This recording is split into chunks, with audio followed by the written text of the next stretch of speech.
Akkam jirtu daawwattoota keenya, daawwattoota Oromiyaa Miidiyaa Neetwork, har'a guyyaa sadaffaa fi embaasii Berliin kan biyya Jarmanii, embaasii Itoophiyaatti argamna. Har'as guyyaa sadaffaa fi embaasiin kun hojii akka hin hojjenne uggurree jira. Milkoofnee jirra jechaadha. Ganama irratti isaan yaalii tokko taasisanii turanii, kunis maalinni nama 3 erganii qeerroon isaanii yeroo aariidhaan dhaqee isaanitti bu'u waan tokko godhu jeequmsi ka'ee jennaan poolisiin qeerroo akka asii kaasu ture istiraatejii isaan baafatan sun hin milkoofne. Maaliif qeerroon naamusa qaba, tarsiimoo qaba, tooftaa qaba. Tooftaaf tarsiimoo isaa eeggatee warri xiqqoo fi miira keessa hin galle warra miira keessa galan to'achuudhaan waliin har'as mootummaan bilchiginnaan kun asitti akka milkoofne taasifnee jirra. Wiixata kibxata har'a roobis asumatti argamna jechaadha. Amma galgala kunoo har'a as buluuf teenya galgala sadaffaa halkan sadaffaa jechaadha. Utuun waan biraatti hin deemin dura obboleessi keenya Teedii kanaan dura waa'ee qabsoo Oromoo irratti suuraa adda addaa t-shirtii adda addaa alaabaa hojjechuudhaan kan beekamu jiraataa Berliin qabsaawaa beekama. Mee har'a maal akka nu qopheessee fide innumti nuuf ibsu Teedii baga nagaan dhuftee. Mee waan kun maalinni? Dursee guyyaa har'aa zaa ammaa kanatti ilmaan Oromoo wareegamaa jiranii biyya isaanii keessatti nagaadhaan bahanii galuu dadhabanii uummata mootummaa gara jabinaan dubartii ulfa ajjeesu ilmaan daa'ima baatii ji'a 3 ajjeesu. Namni kun abbiyyi kun dhala qaba. Yeroo waan akkasii ajajee ajjeesu itti dhaga'amutu irra jira. Amma mootummaan gabroonfata Habashaa qaroo Oromooti kan inni xiyyeeffatu. Namoota Oromoo jajjaboo ajjeeseeti hamlee Oromoo cabsuu barbaada. Garuu hamleen Oromoo immoo hin cabu. Nama tokko yeroo ajjeesanii owwaalcha deemanii nama 2,000tu owwaalcha dhaqa bara. Namni sun hadhaa fudhatee gala. Kana beekuu qaba namichi. Oromoo duuti Hacaaluu tokkummaa Oromoo jabeessa. Akkanii wal duukaa dhaabbannu, akkanii kunoo roobatuun jedhin, qorratuun jedhin, akkas laastikii keessa buluudhaan hadhaa ilmaan Oromoo biyya jiranii gargaarsa ta'uudhaafiti waan kana gochaa jira. Haa ta'uuti waan inni asirratti qopheesse artiistota Oromoo biyya keessa jirtan qabsoo Oromootti waan isin gumaachitan waan hangas dubbatamuu danda'u miti. Isan seenaa irraati waa tokko jedha. Bilaakaati isaan argitan kuni extrajudicially killed and disappeared Oromo artists by Ethiopian regime jedha. Hayyuu guddaa kan mootummaa Sillaasee keessatti militarii ture Ayyub Abubakar Musaa biyya Somaaliyaa dhaqee Siyaarbaarree bira dhaqeeti gaazexeessummaa baratee afaan Oromoo raadiyoo achi darbu kan dabarsaa ture isa ture. Uummanni Harargee raadiyoo kana dhaga'uudhaan dammaqee jechaadha. Yeroo inni dammaqu nama kana ajjeesuu qabna jedhee Haayile Sillaaseen Sallaay basaasatti ergee, basaasi kun basaasa Faransaayiti. Nama Faransaayiti erganii Ayyub Abubakariin akka inni hiriyyaa ta'ee wajjiniin nyaatee daakaa dhaqee maal jedheeti summi nyaachisee bishaan keessatti buusee ajjeese jechuudha Ayyub Abubakar. Ayyub Abubakar hin duune. Ayyub Abubakar Mustafa Harawee dhalche. Duuti Ayyub Abubakar eebbisaa addunyaa dhalche. Jireenya ayyaanaa dhalche. Uzmaayyoo dhalche. Yoosef Gammachuu dhalche. Daadhii Galaaniin dhalche.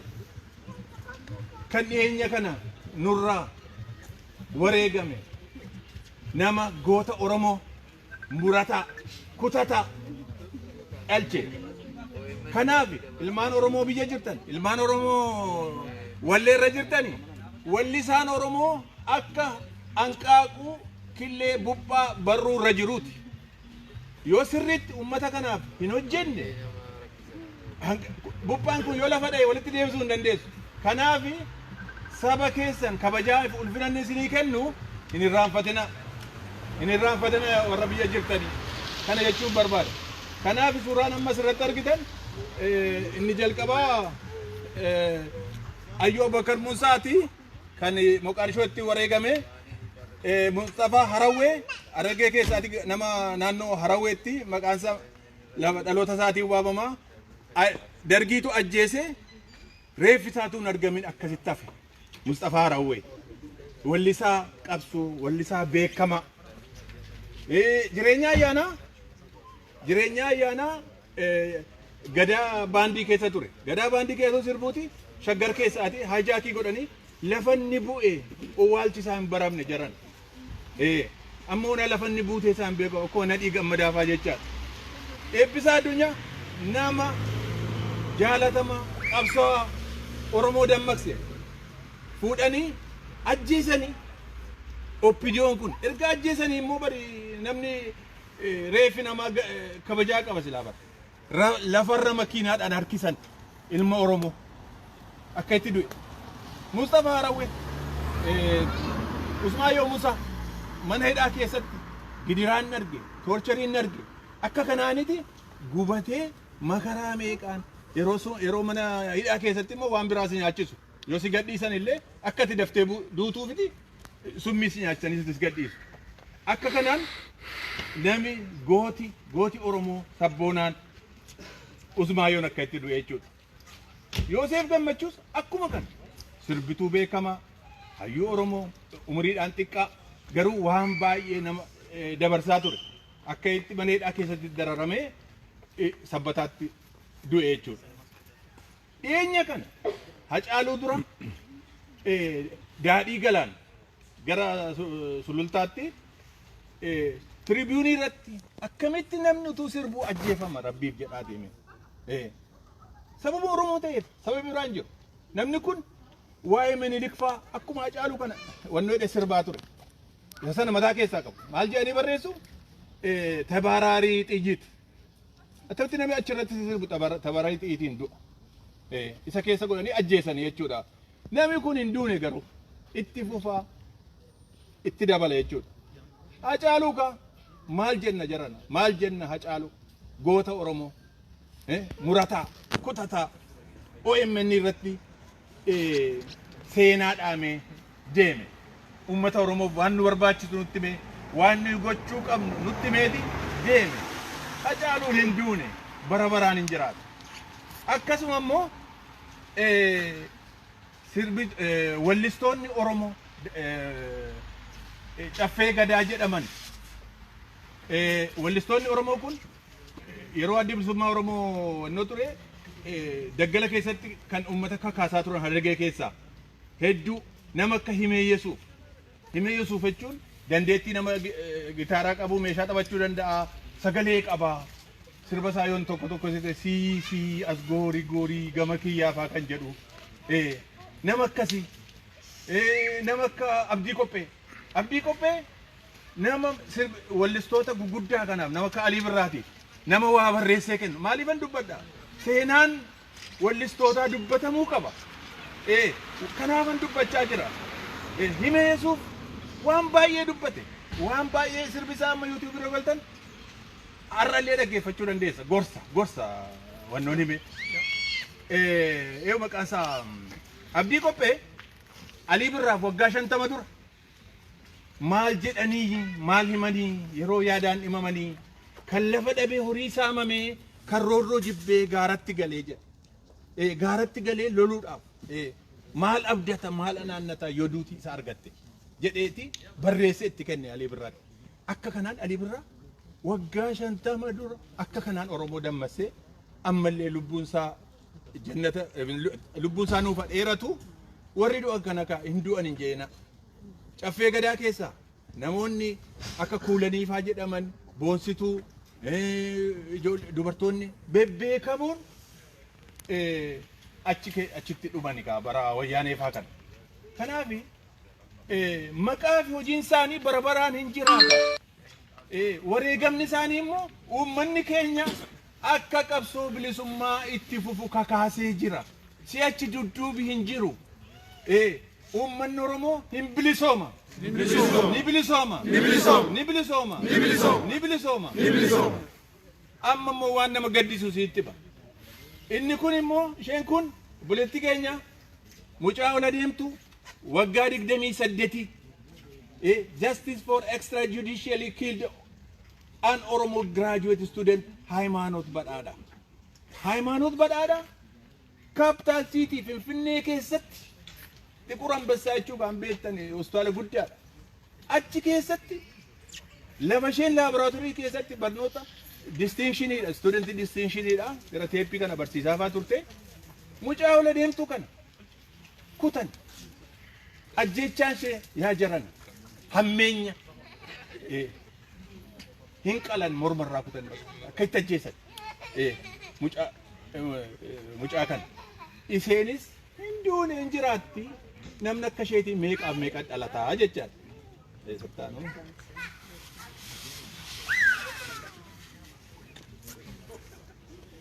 Suuraa kana yoo ilaaltanii sitti agarsiisa. Hamilee inni itti obboleessi keenya itti gaafa sana dubbachaa ture hin argitu. Gara kanaan.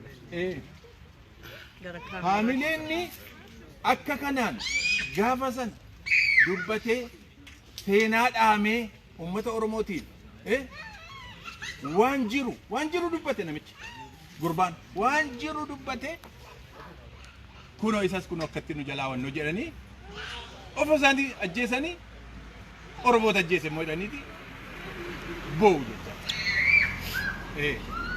Hacaaluun duunee Hacaaluun bara baraan jiraata. Hacaaluun bara baraan jiraata. Hacaaluun bara baraan jiraata. Kaayyoo Hacaaluu fudhannee gara fuulduraatti ni deemna. Uummanni Oromoo si'achi dudduubatti deebi'u ni jiru fuulduratti deema. Ragaa kanaa kun qeerroo keenya kaa. Amma namni rooba kana keessa utuu rakkina jiru qorra kana keessa akka kanatti of kennanii dhufanii ijoolleen isinis Rabbi Waaqayyo isin haa eebbisu. Isin haa eebbisu.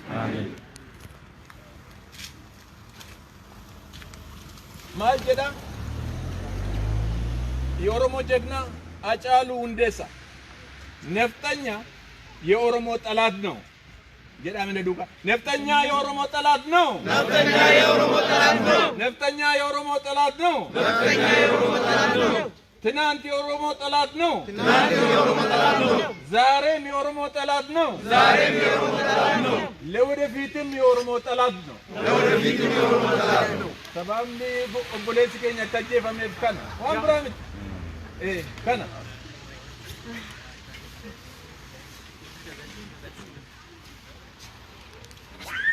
inni kunis goota Oromoo Hacaaluu Hundeessaa ammas na duukaa jettu nafxanyaan diina Oromooti.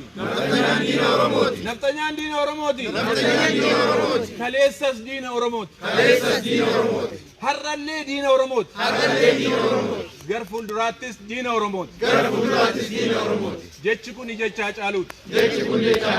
Jecha Hacaaluu bara baraan onnee qeerroo keessa hin jiraata. Onnee qeerroo keessa hin jiraata. Kamsa na biyyi qabu tokko abbi dhagay nuti ambala poolisii Jarmaniitu nurra marsee nu eegaa jira akka waa tokko nurra hin geenyeef jechaadha. Nu kunuunsu ollaan as jiru Jarmaniin ijoollee keenya shayii danfisee fermuuziidhaan kenna.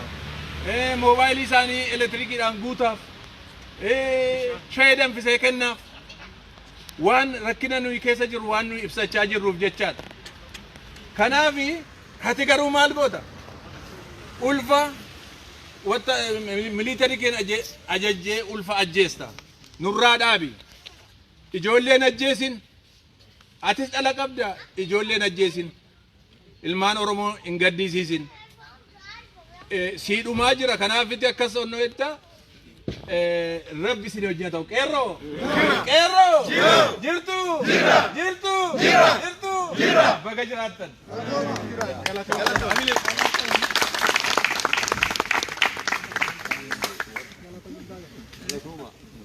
ኦኬ አድማጭ ተመልካቾቻችን ዛሬ የሶስተኛ ሌሊት የኢትዮጵያ ኤምባሲ በበርሊን የሚገኘውን የኢትዮጵያ ኤምባሲ የስራ እቀባ በተሳካ ሁኔታ ፈጽመናል። ዛሬ ጠዋት አካባቢ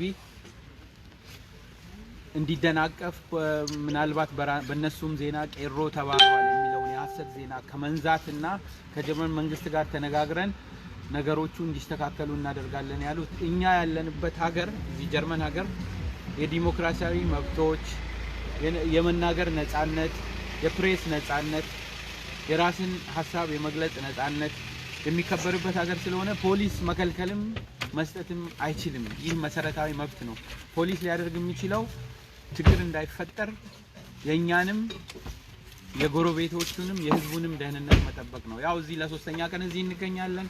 የብልጽግና መንግስት ሰራተኞች ዲፕሎማት ነን ባዮች ዛሬ ጠዋት እዚህ 1 2 3 ሰው ልከው ችግር ተፈጥሮ እነሱ በዜና ያቀረቡት ቄሮ ተባረዋል የሚለውን እውነት ለማድረግ ቢሞክሩም አልተሳካላቸውም። ዛሬም እዚህ ነው ያለነው። እስረኞቻችን እስኪፈቱ የኦሮሞ ህዝብ ጥያቄ የኢትዮጵያ ህዝብ ጥያቄ እስኪመለስ ድረስ ትግላችን ይቀጥላል። ደግመን ደጋግመን እንደተናገርነው የኛ ችግር ከጭቁኑ የአማራ ገበሬ ወይንም ደግሞ የአማራ ህዝብ ጋር አይደለም።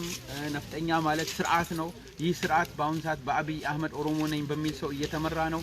የነፍጠኛን ስርዓት በፍጹም የማይቀበለው ቄሮና በውጭ ሀገር የሚኖሩ የኦሮሞ ማህበረሰብ አባላት እዚህ ያሉ። እስቲ ከአንዳንድ ሰዎች ሀሳብ እንወስዳለን። በጀርመን የበርሊን የጀርመን ዋና ከተማ የኦሮሞ ኮሚዩኒቲ ኃላፊ ኦቦ ተስፋዬ አብዲሳ ወይጃል ተስፋዬ አብዲሳ አጠገብ ያለ። እስቲ የዛሬ ውሎ እንዴት ነበር? የሶስት ቀኑን አንድ ላይ አድርገን አማርኛ ለሚናገሩ አድማጭ ተመልካቾቻችን ኢኖረኮላ ማሊፊ አኒ ዱረታ ሐዋሳ ኦሮሞ በርሊን ታኤንም ሲቱ ወርገሙ አፋን ሆጂ ሐዋሳ ኦሮሞ በርሊን አፋን ኦሮሞ ዋንተ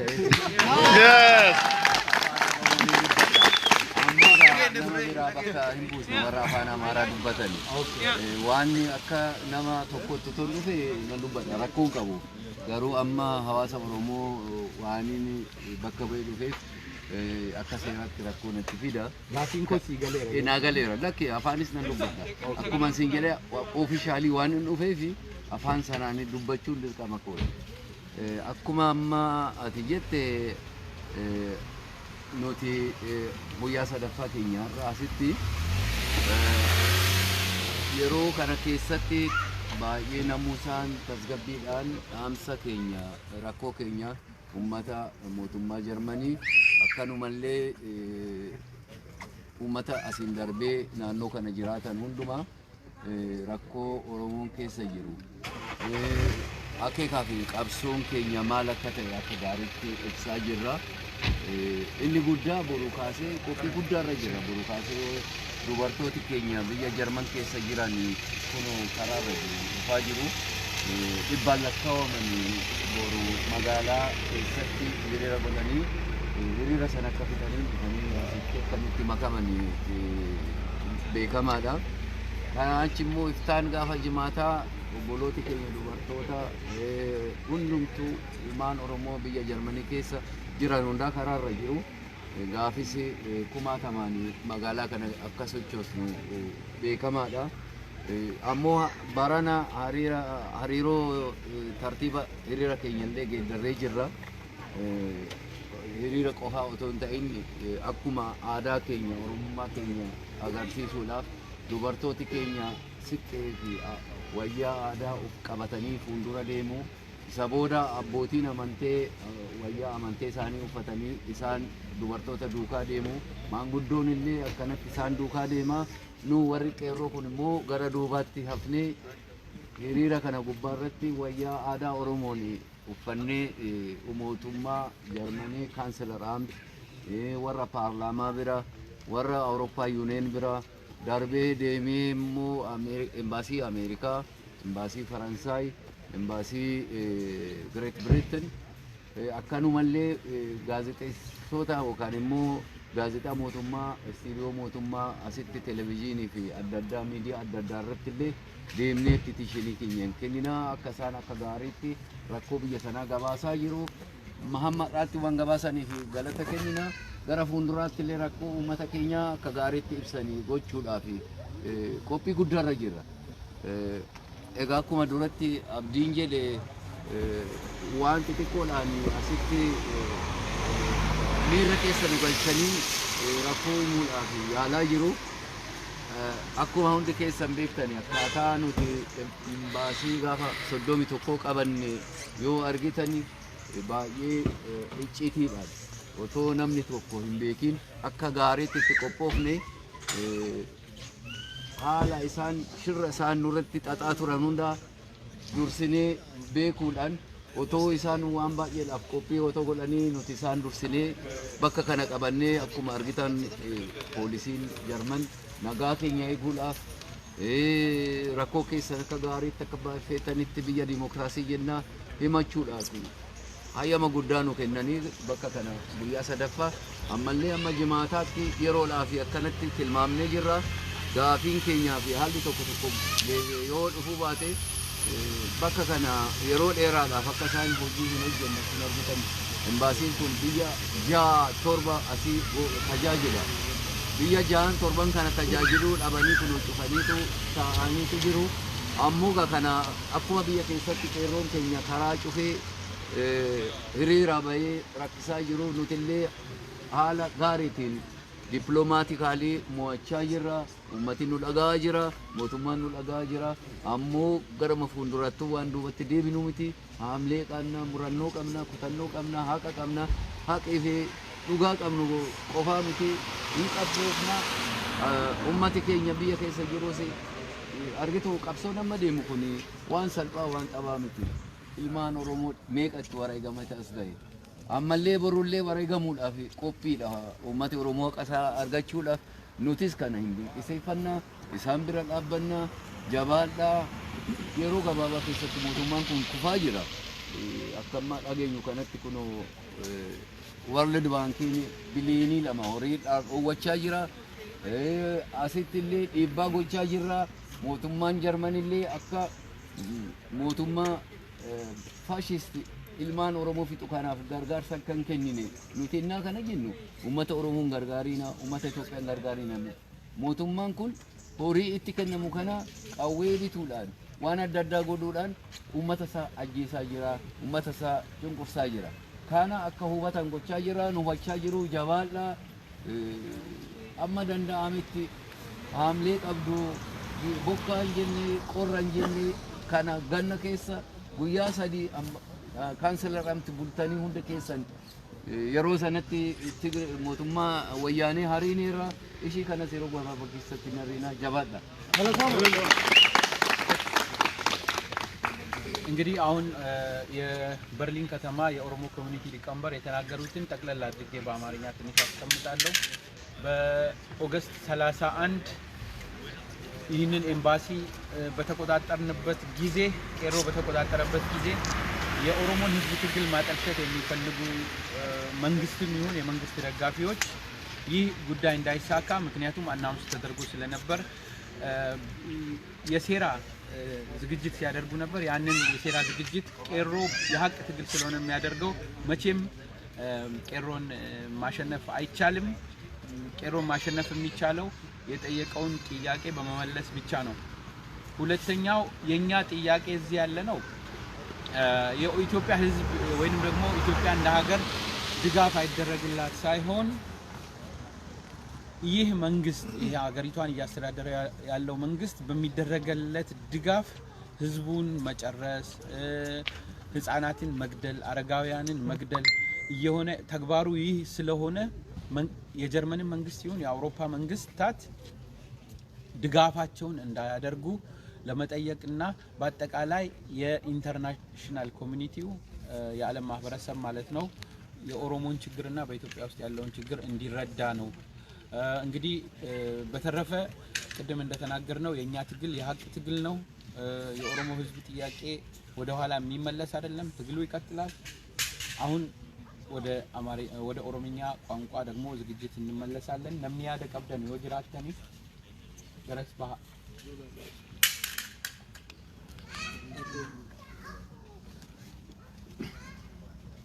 Hai, ani adaan qabu maqaan kee ani Duulaa Jaamaa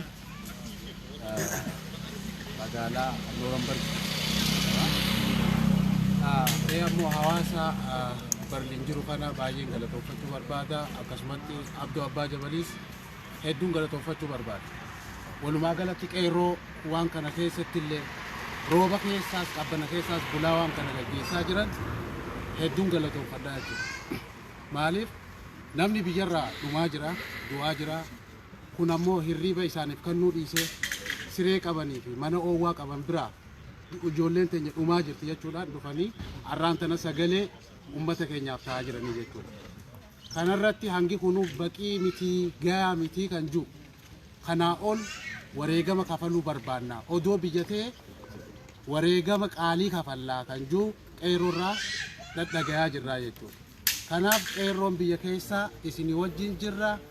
Jabaadha nutis asitti muddina isinis achitti muddaa mootummaa kana ifirraa kuffifnaa jechuudha. Kanumaan isin jaalatoomaa fadhaa.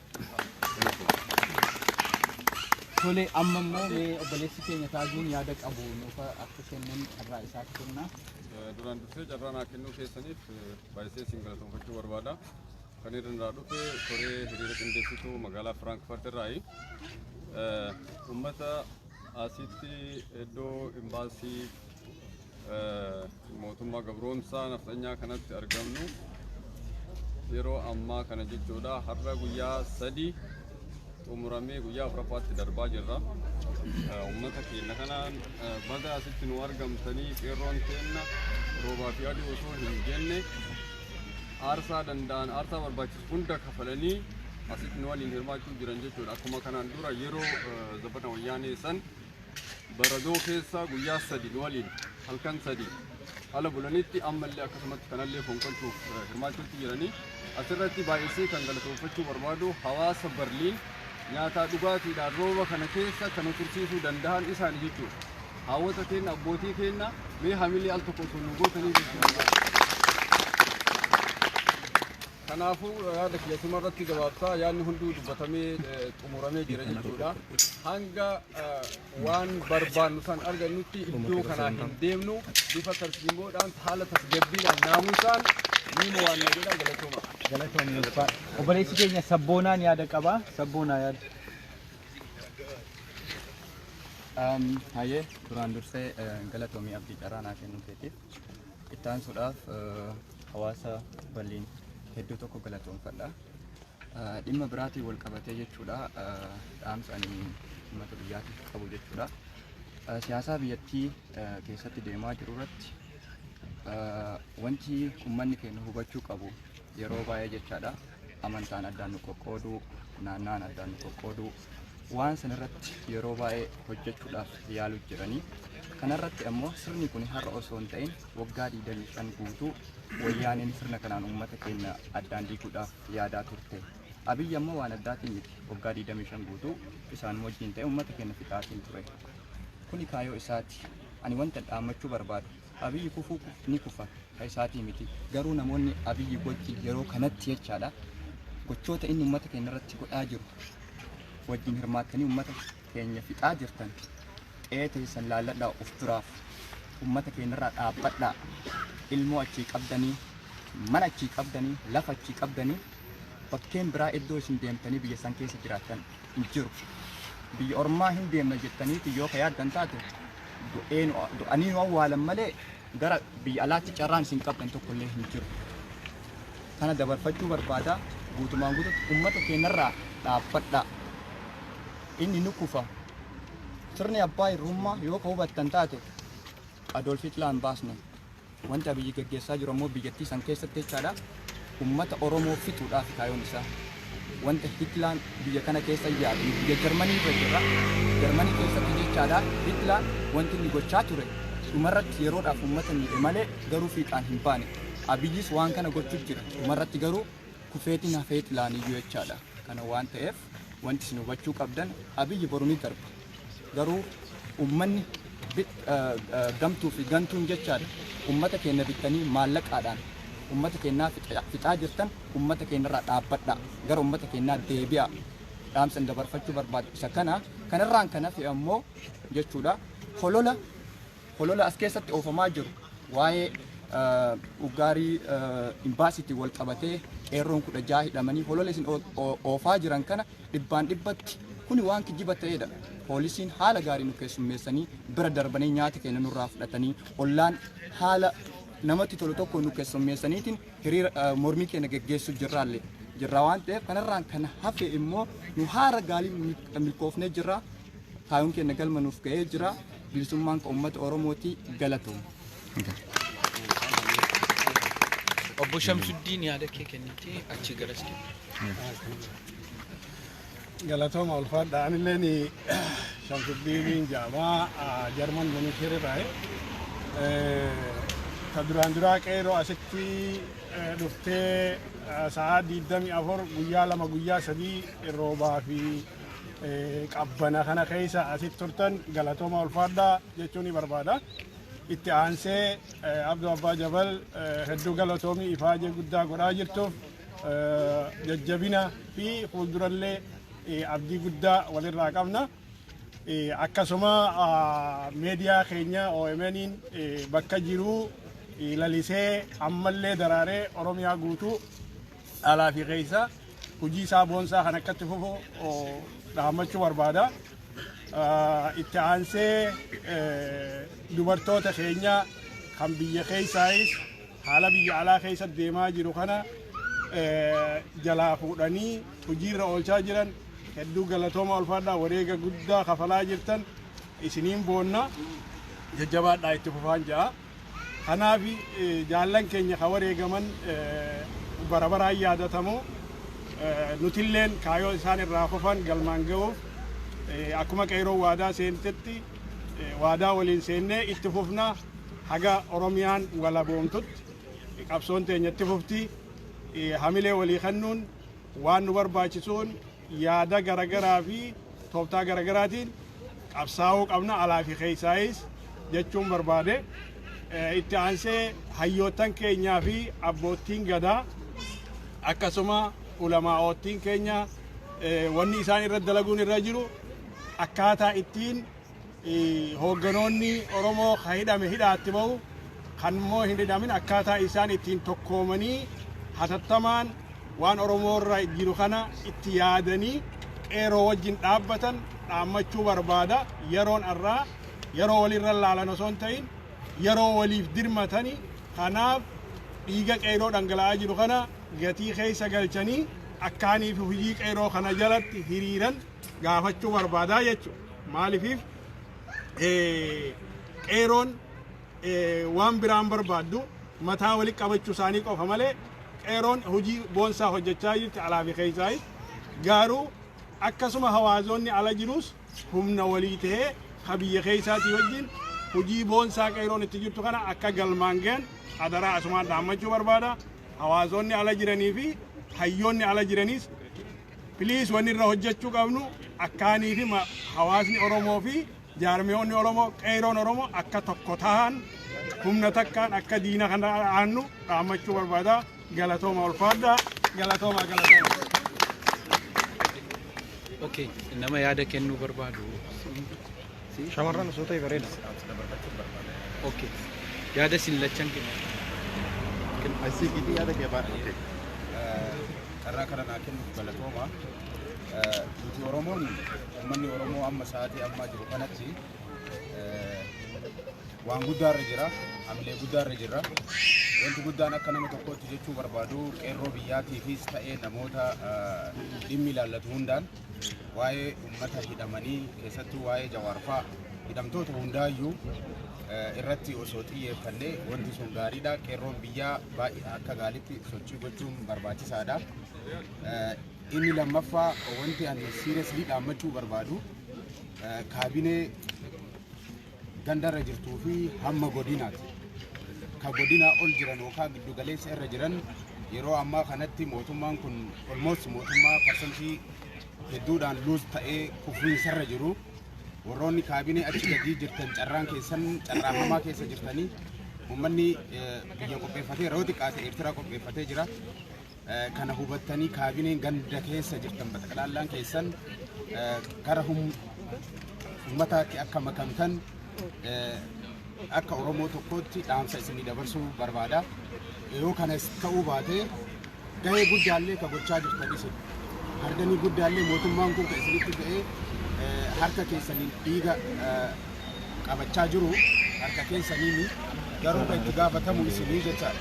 Namni godinatti aanatti namni Oromoo ta'ee maatiin irraan dhabamin yookaan hin du'in hin jiru. Kana mararraayyuu nuti ganda keenya maratti kaabinee eenyutu nama akka ajjeesiise quba qabnaa jecha as teennes ta'ee bakka ta'ee namni martiyyuu quba qabaa jechaadha. Seriously kaabinee aanaatii fi kaabineen godinarra jirtan responsibility abiyyi dalaguuf isin itti gaafatamaan innillee isin sodaachisee harka keessanii dhiiga isin qabachiisaa jira jechaadha. Kanaaf kana beekanii an akka Oromoo tokkootti dhaamsa nama takkaatti isinii kennu akka rizaayin gootan akka hookaa dalagaa isaa kana dadhabsiiftan jechuun barbaada. Itti aansee warri qawwee baatee qawwee Oromoo yookaan qaraxa Oromoon isinii kafalu uummanni Oromoo isinii kafaluun baattanii dhaabattan sa'aatiin isinitti barfatu jiru. Akka nama tokkootti yoo dandeettan gara bosonaatti makamuu yoo dadhabdan mallaqaan gurgurattanii mootummaa san keessaa baatanii qeerrootti makamtanii wanta qeerroon dalagaati jiru kana dalaguu kana ta'uu baannaan isinis riskii guddaa keessa jirtanii jechaadha. Oromoon amma sa'aatiin inni irra jiru sa'a jaarraa 21ffaa. Jaarraa 21ffaa keessa waan jiruuf kana wanni walitti dubbannu wayituu hin jiru. Namni martiyyuu wirnati guddaa qaba. Wal sobuun hin jiru. Dhiifamni guddaan illee hin jiru amma booda. Nama nurraa fixaa dhiifamni guddaan hin jiru. Galatoomaa akka yaada kiyya kana naa hubattu jechuu barbaada Okay. Amma obboleettii tokkotu as jirti. Eessaa dhuftee maqaan kee eenyunni dura sannaa ibsa? Maqaan koo Madeline Bash jedhama. Namni koo Ameerikaatiidha garuu hanga waggaa 3 Oromiyaa keessa jiraallee kanaaf achi waa'ee seenaa Oromoo daga'ee ilaalee amma garuu Ingiliffaan haasa'u. Yeah, so recently the protests, the arrest of political leaders in Oromia, the mass imprisonment, turning schools into jails is really problematic. When you look at what the Oromo people have been fighting for over 100 years now, and the same problems keep happening. If you read what was going on during the Derg era, it's the same problems again, arresting journalists, killing musicians, and it can't stand. The Oromo people have been fighting for too long, and they can't keep doing this fight. So that's why I'm here. Okay, thank you. You are feeling like the feeling Oromo people had, just you feel it through what is happening in Oromia right now. Yeah, even when, so I'm a Black American, and when I look at the history of my own people and the history of the Oromo people, it's so similar. And that global solidarity is so important. When we look at Black Lives Matter, Oromo people are Black people, they're African diasporic people, and their lives matter too. And we need to hear more about that, and we need more solidarity between our communities. If I may ask, where you came from originally? So I'm from California. Okay, you are from California. Yeah. Okay, thank you very much. Thank you. Galatoma.